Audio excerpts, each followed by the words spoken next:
Epke waard in december opereren om Gronings kon stutsen bijhaltes. Hij herstelde goed, maar kreeg er in januari nog een griep doorheen. Ja, het chauffeur als er volledig ontsteking zit en de voorwaarden creëert om te herstellen, ja, dat duurt het toch nog wel een paar weken of langer. Ik hoop een paar weken. Dat ze echt van oud best. Dus ik ben nog herstellende. Ja.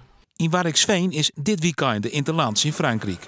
Omdat Epke net helemaal fit is, docht er een ongepaste rekstakoefening en neemt er geen risico's.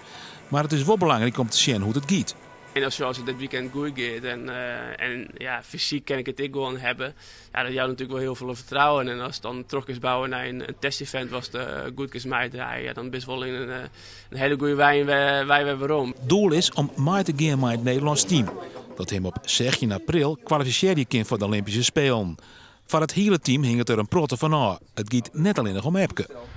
Natuurlijk hebben wij het doel om op de Olympische Spelen fit te zijn. Maar we hebben een groot belang dat het team naar de Spelen gaat. Want dat maakt Epke's weg naar de Spelen ook een stuk eenvoudiger. Ja, en hoe belangrijk is dat ook voor hemzelf? En dat is heel belangrijk voor hemzelf. Om deel te maken van zijn team is wichtig in de tariening en op de Olympische Spelen.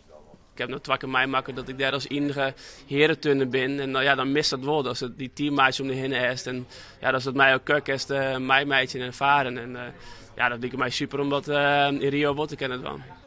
Nou is het misschien nog net fit genoeg. Maar voor Augustus in Rio had Epke alle vertrouwen. Ja, hele grote kans. Ik kan het in percentage uitdrukken. Maar dan ga ik er eigenlijk voor nu dat ik december erbij ben.